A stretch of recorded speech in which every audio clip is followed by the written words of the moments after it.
সন্ধ্যা রাতে দুঃসাহসিক চুরি, সোনা টাকা নিয়ে চম্পট চোরের দল। ঊনকোটি জেলার ফটিকরাই থানাধীন ইন্দিরা কলোনি এলাকায় সংঘটিত হয়েছে দুঃসাহসিক চুরির ঘটনা। শুক্রবার সন্ধ্যা রাতে বাড়িতে কেউ না থাকার সুযোগে চোরের দল বাড়িতে ঢুকে সোনা ও নগদ টাকা নিয়ে পালিয়ে যায়।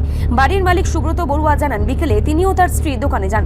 পরে তার ছেলে ও পুত্রবধূ বাড়িতে তালা দিয়ে চোরক দেখতে পাশের গ্রামে যান। রাত ৮টা নাগাদ বাড়িতে ফিরে এসে দেখেন, তারা দেখতে পান ঘরের দরজা জানালা খোলা এবং ঘরের জিনিসপত্র এলোমেলো অবস্থায় রয়েছে।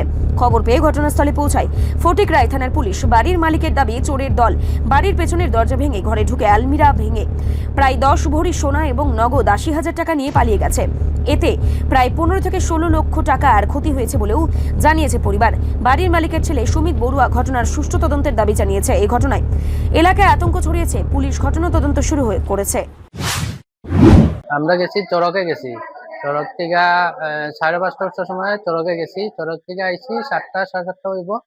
হওয়ার পরে আইয়া দেখছি আমরা ঘরে ঢুকছি। ঢুকার পরে দেখি আমরা পুরা খোলা,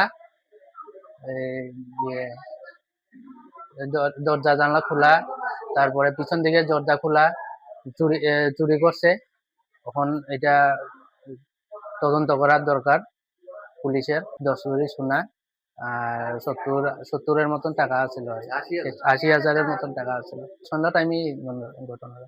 আমি গেছি 4টার সময় দোকানে, আমার মিসেস গেছে ধরেন 4:30-5টার সময়। হ্যাঁ, তারপরে আমার ফুলার বউ গেছে তারা চড়ক মেলার 6টা সময়। তারপরে এরা তো আই পড়ছে 7টা 7:30টায়।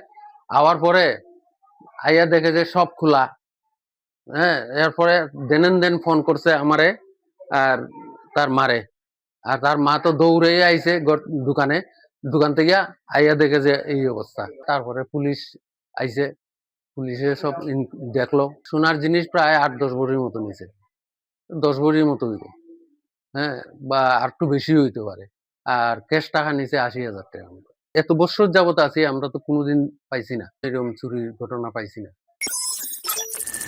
রিপোর্ট সংবাদ প্রতীক্ষা।